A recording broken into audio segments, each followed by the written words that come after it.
मार्शरी, तू कायम मला सांगतेस मंजिरी शांत राहा, शांत राहा.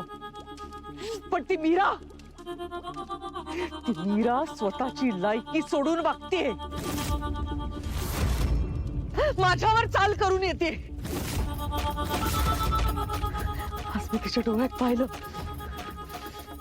भीती नव्हती, आव्हान होतं. कधी कधी वाटतं स्वतःचा सगळा धीर सोडावा आणि तिला मारून टाकावं. आणि चीर तारुण्याचं स्वप्न आपण स्वतःच्या हातानं जाळून टाकावं आणि शतकानुशतके असं वृद्ध म्हणून जगायचंय का? चुकीचं पाऊल उचललं ही आजपर्यंत केलेलं सगळं नियतीच्या पायाशी जाईल. मला कळतंय मार्जरी, पण त्या मुलीची हिंमत खूप वाढली आहे. माझ्या समोर, सगळ्यांसमोर ती मागे हटत नाहीये. त्याची हिंमत कुठून येते माहितीये?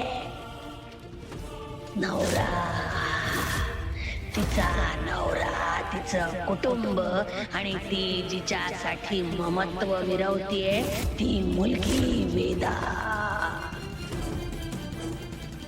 तीच तिची ताकद आणि कमजोरी.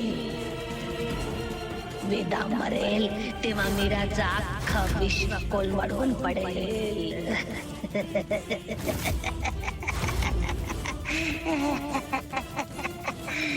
तिला उभं राहायची काही जागा उरणार नाही. मीरा खूप चतुर आहे अंजेरे.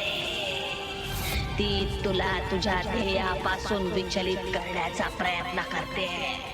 नको त्या विवंचनेत अडकवते ती तुला. म्हणूनच म्हणते बाहेर ये, यातून ध्येय एकच आहे.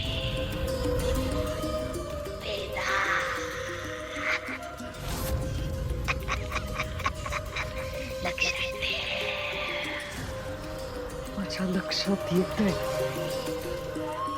लक्षात येतंय माझ्या.